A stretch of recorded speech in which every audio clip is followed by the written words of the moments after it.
Доброго дня вам, я Мурат бин Муслим и вы на канале Курдское просвещение. Сегодня я хотел сделать обзор курдских учебников.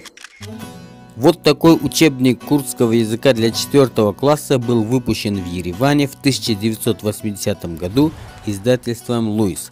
Автор-составитель Ардихани Джалиль. Следующая книга называется «Основы курдской орфографии», автором которой является Черкес Худоевич Бакаев. Книга посвящена была вопросам правописания и пунктуации языка курдов СССР.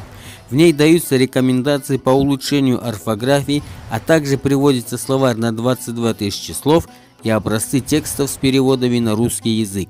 Книга издана в 1983 году издательством «Наука».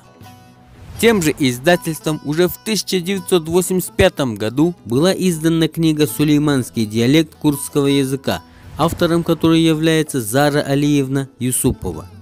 В год своего выпуска книга представляла собой первое на русском языке описание современного литературного языка иракского Южного Курдистана.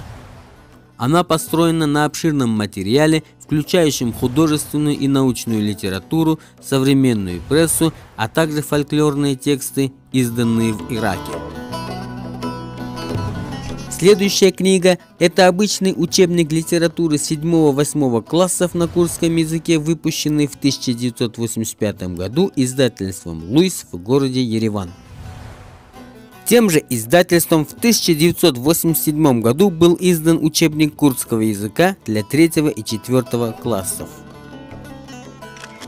Вот такой вот краткий обзор книг мы для вас приготовили, друзья. Напишите в комментариях свои мнения, ставьте лайки и распространяйте наши видео. Мы работаем для вас. До встречи!